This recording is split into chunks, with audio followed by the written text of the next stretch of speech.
Ramble. Hello. Today's episode might get a little dark, okay, but we're going to get through it together. It's going to get real. It's going to get a little freaky, but we're going to come to some really positive conclusions together. So just stick with me and we're going to get through it, okay? Today we're talking about mortality because all of us, me, you, everyone you know, we're all mortals. Mortals are human beings that are subject to death. All of this to say, we're all going to die at some point. I feel like when I was little, I knew that I would die one day, and I knew that I could die at any time. But I feel like my perspective was very one-dimensional and kind of optimistic. Like, I always felt like I had so much time. I felt like adults were constantly reminding me how much time I had in my life to accomplish my dreams and just make memories and make the most out of my life.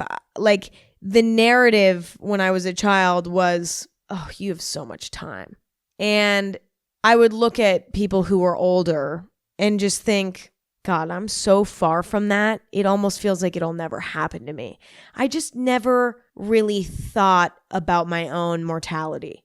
But I think a part of maturing into an adult is coming to terms with the fact that we're going to die. At a certain point, we transition from this sort of youthful, optimistic view of mortality to a very painfully realistic view of mortality, where we realize we're going to die, the people we love are going to die, everyone's going to die, we don't know when, we don't know how, and it's fucking real. Like, it's fucking real, and it's not this fuzzy thing that we vaguely see in our future that will happen at some point, but that we don't really need to think about right now because we're kids. Like, it becomes real when you're an adult. And I feel like I just went through this sort of realization recently, and it's fucking rocked my world. And it sounds stupid because it sounds so obvious, like, yeah, idiot, obviously you're going to die. But it just feels real to me in a way at this point in my life that has been overwhelming for me. And I will say, I've been able to work my way through it and come to a place where I feel like I'm able to have this realistic view on mortality that is mature and developed, while also still finding ways to remind myself that it's okay. Like, I've found a way to balance it in my mind. But for a few months there, I was having a really hard time. I was so anxious and scared and freaked out by the idea of death as a whole, and it completely consumed me. And so today I'm going to be talking about this sort of battle that we deal with death, and how to sort of come to terms with it, or at least how I've kind of come to terms with it, and how to kind of control it. So first, let's discuss our own personal mortality. And then later we're going to talk about the mortality of those that we care about. But one thing at a time. Let's start with our mortality. I think one of the biggest fears that pops up in regards to this topic is that we're running out of time. I kind of had a mini little existential crisis recently because I started obsessing over whether or not I was making the most of my time on this planet. My first concern was that I was making no memories. Like, am I making enough memories? Am I having enough fun? Am I going to be on my deathbed looking back at my life and remembering me watching cooking videos on my Instagram Explore page or online shopping on Sephora.com? Is that what I'm going to look back on and remember? Is that all I have to offer? Is that all I'm doing? Am I going to look back on my life and just remember working Am I going to look back on my life and have virtually no memories with friends? Am I spending enough time with my friends? Am I going on enough adventures? Am I making enough memories? To combat this sort of fear that I'm not making enough memories, I made the decision to be more intentional with what I do with my time and to use discipline, because it's in my control what I do with my time. I am in control of whether or not I spend 2 hours watching cooking videos on my Instagram Explore page. I'm in control of that, right? So I think becoming aware of the fact that you're in control of what you do with your time is the first step to sort of relieving this fear. Because if you want to spend less time on the internet, wasting away hours on TikTok and Instagram, you can do that. And I think reminding myself that I'm in control, the internet, these things that I'm sort of lightly addicted to, don't own me. I am in the driver's seat. I can control if I replace those activities with other things. I think empowering yourself and reminding yourself of that and making it a goal to sort of replace those time-wasting activities with other things can just make you feel in control, which can help eliminate that fear. But I will also say that there's nothing wrong with scrolling through your Instagram sometimes. There's nothing wrong with scrolling through TikTok sometimes. There's nothing wrong with going online shopping sometimes. That stuff is enjoyable and it's mindless and it's, there's nothing wrong with that either. No one on this planet has spent their whole life only ever doing things that are valuable and memorable. That's impossible. And so key is trying to figure out a balance, making sure that you're not allowing yourself too much time doing, say, pointless activities like watching TV or going on your phone or whatever. Holding yourself accountable and making sure that you're not overdoing it, but also allowing yourself a little bit of that, because it's almost impossible to fully stop participating in those activities. Like, they're such a normal part of our lives now. It's like impossible to ignore. I mean, don't get me wrong, you can quit these things, but that's up to you. I don't know if you need to quit these things. I mean, it's not a bad idea, but I don't think that that's what you have to do to ensure that you're making the most out of your time on this planet. I don't think that that is necessary. That's extreme, Taking control of your time and reminding yourself that it's in your control is a really powerful mindset. But also, speaking of mindset, it seems that when you put pressure on yourself to make memories that are special, it ruins the moment. The thing about making a memory is that it just happens on its own. You can't predict when something memorable and fun and amazing is going to happen. You just can't. It comes to you. And so I think another powerful mindset to have is to kind of relinquish control and remember, memorable things are going to happen at the most unexpected times. And so I'm not going to force it. I'm not going to try to plan out a memorable moment. I'm just going to do things that make me feel good, that are constructive, that are positive, and the memories and all of that will come with it. Anything that has a positive impact on your life in some way has the potential to make a great memory. For example, let's say a positive thing you want to do in your life is learn how to cook. So you decide, okay, I'm going to start taking a cooking class. That might seem like a mundane sort of activity, but you might make some amazing memories at this cooking class. Let's say you plan a little weekend getaway with your friends. You might make some amazing memories on that trip, even if it's just a small, short, little, weekend trip, nothing fancy. You might make the most amazing memories. You might even make better memories than you would if you planned a week-long trip to Hawaii at a resort, because maybe your expectations for that resort vacation were a little bit too high and you ended up just having a terrible time because you put too much pressure on it. You see what I'm saying? You don't need to force where memories are going to happen. They're just going to fucking happen. You're not going to make memories watching TV or going on your phone, but it's okay to waste a few hours here and there doing that, as long as you're also making sure to do something positive with your time when you have the energy to do so, because that's in your control and that's where the memories are going to come from. But there's nothing to worry about. Naturally, memorable moments happen when you're doing positive things in your life, or at least you're trying to. Even if you're just trying and you're failing, that's just as amazing. Anything Goes is sponsored by BetterHelp. If you're always feeling like the best version of yourself, you're probably not like most people. You're very lucky. Most of us only feel like our best selves sometimes, and that's normal. If you want to feel like your best self more often, maybe try therapy. Therapy is a great tool because you can proactively work towards becoming the best version of yourself instead of waiting until you need help. The thing about therapy is that it can come in handy in so many different phases of your life. It can come in handy when you're doing great. It can come in handy when you're going through a really tough time.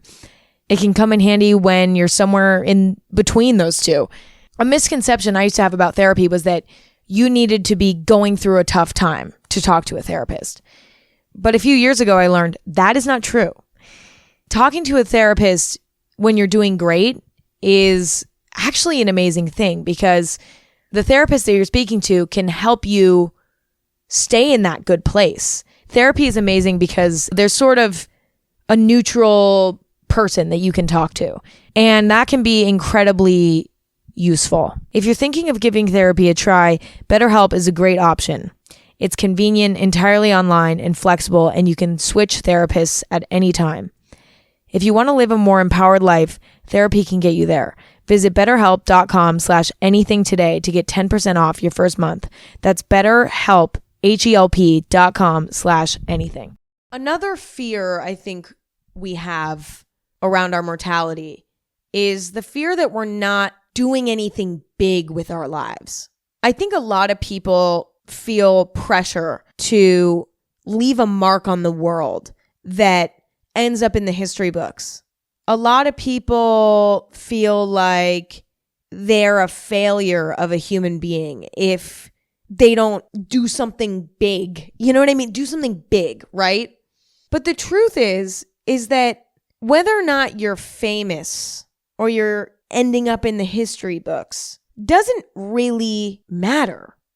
I get that feeling, of feeling like, we only have one life. We gotta make it big, we want to make it big. But I think striving for that is sort of barking up the wrong tree. If you're going to end up doing something, big and noteworthy in your life, there's a great chance that could happen. That's not an impossible thing at all. But I think that the motivation shouldn't be to be super noteworthy for something, super famous for something, super world changing. Instead, I think the goal should be something specific to you. Like, let's say you're an artist and you're like, I want to make beautiful paintings that make people feel good. And whether or not I get recognized for it or I end up in the history books, that's out of my control. But I want to make beautiful paintings that change the way people see the world. Or let's say you're like, I am really into biology and I want to invent this biology thing. You know what I'm saying? Like, the goal should be to create something or do something that impacts the world in a positive way, whether your name is attached to it or not. Does that make sense? I don't think it's a positive thing to associate success with maybe becoming famous from something positive that you did for the world. Like, that's the wrong intent, maybe. And it can lead us to doing things that are not genuine to ourselves just to try to make it big in our lives. And the other thing is, it doesn't even really matter. There's so much more to life than, I just keep saying making it big, but you get what I'm saying. I keep thinking of like ending up in the history books. You see what I'm saying? There's so much more to life than that. Because I would argue somebody who was a beam of light in everybody's life that they were in on a small scale, just their community, right? Somebody who's a beam of light and warmth to everyone in their small community is just as impactful and special as somebody who did something famous and remarkable. Both of those things are so special in their own way. And both of those things are an example of a life well utilized. You don't need to be famous or in a history book to have had a good impact on the world. You can have an impact that only spans your community. And that's still very valuable, incredibly valuable. You don't need to go worldwide in order to feel like you fully lived your life to the fullest and did the most for humanity that you possibly can. I think the pressure to do something memorable and have everybody remember your name is understandable, but I think it's maybe missing the point. I think that the goal should be to just do as much good in your life as you possibly can. And whether that reaches 10 people or 10 million people, that's enough. It doesn't matter. It doesn't matter how many people it reaches. As long as you do good in your life in some way, then you can be proud of that. I think a lot of people end up doing bad things as a result of wanting to be memorable on a mass scale because they're not acting genuinely. They're not behaving genuinely. And out of the kindness of their heart, they're acting out of wanting to be memorable. And that's not the right idea. If you do things out of the genuineness of your heart, you do things because you believe in them and because you want to do them and because it makes you feel good to do them, then the rest will happen as it may. It may positively impact one person. It may positively impact 10 million people. It may impact no one but yourself. But it doesn't matter. If it's coming from your heart and it's genuine, that's the most important thing. I think somebody like Van Gogh is a really good example of this, okay? Van Gogh was an artist who made art that everyone hated when he was alive, anyway. He was considered a failure of an artist. The only person that benefited from the genuine nature of his art was him. He made art from his heart. It was just his expression of the world. And that made him feel good in some ways. He was possibly the only person who benefited from it in one way or another. It also tortured him in some ways, but whatever. But he continued to make art even though everybody else gave him shit about it. But because he made art from his heart, now he's an icon. You never know if you're going to do something big or memorable with your life, and you might never even know. It might even happen after you die. The point is that if you just do things out of the genuineness of your heart, you're making the most of your life. And whether or not people see it or not, or hear about it or not, is out of your control. But that's all you need to be striving for, is just to do genuine things, rather than do big things. The last feeling that a lot of us can experience when we're grappling with our mortality is the feeling that nothing really matters. It can be hard sometimes not to torture yourself with thoughts of, well, we all die anyway, so who fucking cares? Who cares about anything? And I struggle with this sometimes because I'll be struggling with something in life And I'll be like, why am I even trying to work through this? Because I'm just going to die anyway. Like, should I just push this aside and not deal with it? Should I just go and stop working hard at anything, trying to accomplish anything, and just go give up, basically? Like, should I just give up and just kind of rot away for the rest of my life because nothing fucking matters anyway? Because I'm going to die? Like, you know what I mean? But the truth is that sort of self-talk is harmful, and it invalidates how large and substantial our lives feel to ourselves. And that's not fair to us, because every individual deserves to feel and experience the weight of their existence. I think we can probably all agree that our world in our heads feel big to us. Our problems, our anxieties, our pressures, all of this feels huge to us because it's our world. We all have our own unique world in our mind that only we see, that's filled with our personal pressures, anxieties, dreams, thoughts, feelings, emotions. And the special thing is that we're the only ones that experience that. We're the only ones that can feel the weight of our own individual world in our mind. And when I'm finding myself obsessing over the fact that we're all going to die anyway, so nothing really matters, I remind myself, no, in my brain and in my little world that I've built in my brain, this shit really does matter. It does matter to me right now. It does matter. And I care about the stuff that's going on in the little world in my mind. And it feels important to me. It has weight to me. And that makes it important. So yes, things do really matter to me. And so it's not true that nothing really matters. Because right now, in this moment, things do matter to me. And I'm feeling those feelings of importance. Therefore, that is real. Yeah, we might be living on a planet with 7 billion people, and everybody has their own individual little world in their mind. And that makes my world feel even smaller. But the existence of my little world in my little brain has nothing to do with those 7 billion other people.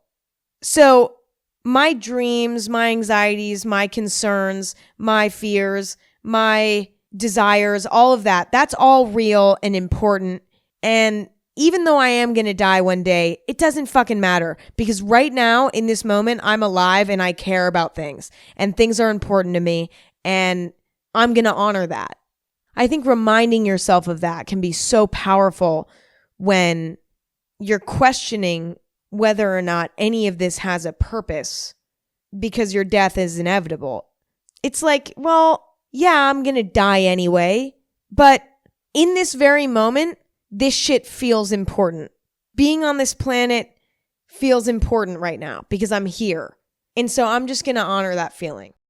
But on the other hand, you can look at the fact that we're all going to die anyway, so nothing matters, as a really positive thing, as a sort of comforting thing.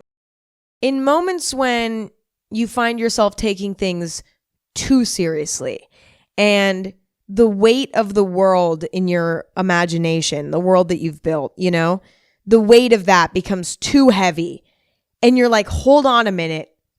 I think I'm carrying a little bit too much. Like, this is actually painful for me. I can't handle the weight of the world right now. Reminding yourself, actually, nothing really matters because we all die anyway, can be kind of comforting. Because while it's true that our lives feel large and substantial to us and that they are important to us, and that's all that matters, at the same time, our mortality can be sort of comforting to us at times too, when we're thinking too rigidly and we're beating ourselves up about not working hard enough or not utilizing our time as well as we want to, or whatever it may be, whatever we might be bullying ourselves about. remembering the vastness of the universe and our mortality can kind of remind us that although things are serious to us, they're not as serious as we may feel them to be.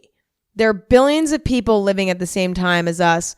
All of us are going to die, and our problems might not be as big as we feel like they are. It's interesting how I tend to take this sort of statement, nothing really matters, and form it to fit whatever situation I'm going through. I think that I've managed to sort of see on one hand that my life does matter and every life does matter, while also seeing that the fact that we all die at some point anyway is freeing. Like, those two things contradict each other, but in my own little mind, I've been able to sort of see both sides of that coin. The last thing we're going to be talking about today is the mortality of the ones that we love, because that's a huge part of coming to terms with death as an adult. Like, half of it is dealing with thoughts around your own death, but then the other half of it is dealing with the potential death of people that you love and care about. I find that I'm actually more concerned with other people dying than I am with myself dying, because there are a lot of people that I rely on that I love, people who support me and are a foundation for me, and they keep me solid. You know, they keep me sane in some ways, it feels like at times. It can be so hard not to constantly worry about the well-being of the people that we love. And it can be so overwhelming when we fall into a habit of obsessing over our loved ones' well-being. I go through phases where I have to call people or text people like 4 times a day just to check in and make sure that they're still okay, because my anxiety about this is so severe. And I torture myself constantly worrying about something bad happening to people that I care about, because the truth is that there are so many things that could go wrong, not only with people that I love and that, you know, we love, like, in general, but also because I'm not always there. I feel out of control of other people's lives. I feel in control to a certain extent of my own life because I'm the one living it. I'm present in it. You know, there's no surprises for me. Like, I'm here in my body 24/7. So I know what's going on. But with people I love, they're sometimes across the planet from me. They're sometimes 20 feet away from their phone, not responding to me when I'm like, hey, are you okay right now? I'm not in control of other people's lives and what they're doing. So I feel out of control of that situation. And when I start freaking out, like, oh my God, I haven't talked to this person in like 6 hours. Are they okay? Did they get hurt? Did they die? Like, I don't know. You know, that can become so overwhelming. And the only way I've been able to remedy that fear and pain is to try to convert my fear into love and appreciation in gratitude. And I know it sounds like, oh my God, Emma. Oh, Emma, like, shut the fuck up.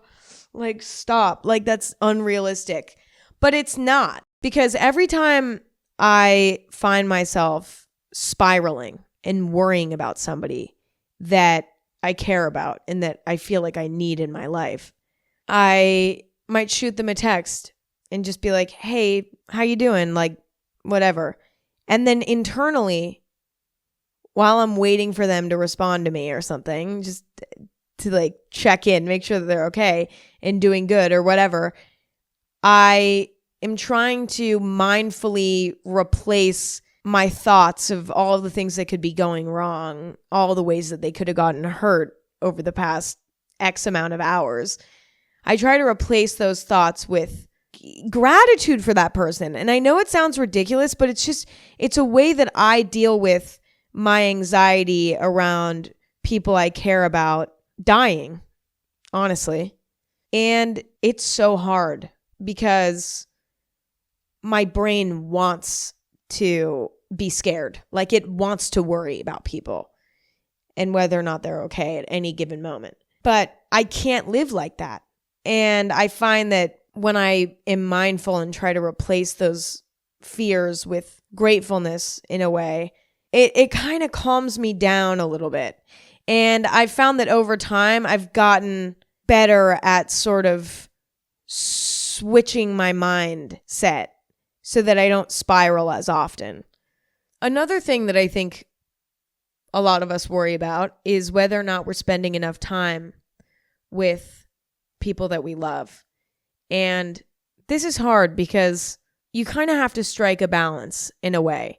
You know, you can't spend every single day with all the people that you love. That's just unrealistic. But you definitely can make it a priority to spend time with people that you love, even if it isn't always the most convenient thing. We're not always in the mood to call up the people we care about. We're not always in the mood to even hang out with the people that we care about. Even though we care about them and we love them, you know, sometimes we're selfish with our time in a way, and we should be, because we kind of have to be in order to get stuff done sometimes.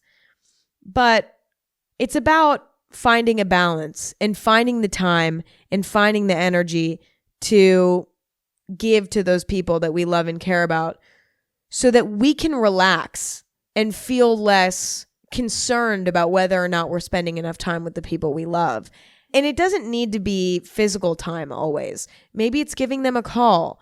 Maybe it's sending them a text. Like, how much energy you give to the people you love is in your control. And so finding that perfect balance, I don't know, you guys. I'm done. I've hit my brain limit for the day. My brain's shutting down. I'm turning off.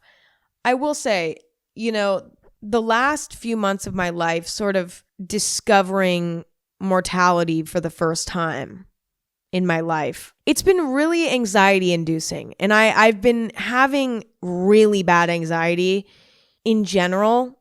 And the whole experience of this sort of discovery and realization has been so painful for me.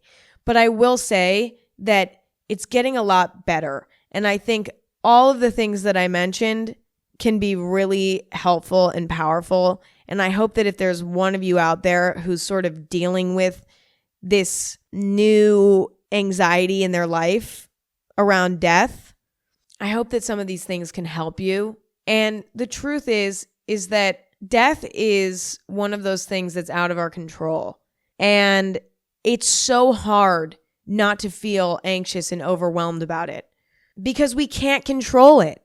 And anything that we can't control freaks us out as humans, you know, because we're like, I can't do anything about it. So what the fuck am I supposed to do? It's this overwhelming feeling of worrying about it, but also not knowing what to do about it because there's nothing you can do about it. And that is such an awful cycle to be in mentally, where you're going in that circle, where you're worrying about it, and then you're like, all right, well, what am I going to do about it to help myself stop worrying about it? And then you're like, oh, fuck, there's nothing I can do about it. But there are things you can do. And it's a combination of being grateful for life as it is, taking the pressure off of yourself and going a little easier on yourself, but also having discipline sometimes to prove to yourself that you can and that your life is in your control. But then also trusting the process too. Yeah, life is unfair and shit doesn't always work out the way that you expect it to, but going with the flow is always going to be a better feeling than overly controlling things and forcing things. And yeah, okay, I'm done. Okay, now I'm done. Now I'm actually done. I have to be done, you guys. I have to be done. That's all I have for today. Thank you guys for listening. I really hope that this helped someone in some way. Thank you for listening. Thank you for hanging out. It was a pleasure as always. I'm excited to talk to you again next week, and then the week after that, and then the week after that. Unless, of course, I die. Then, unfortunately, you will have to go listen to something else. But there's a pretty good chance that I won't die. But then now I'm going to fucking jinx it. So I'm going to knock on wood. All right.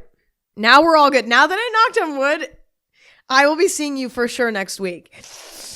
Okay, I'm done. I really love and appreciate all of you, and we'll talk soon. All right. Talk later. Bye.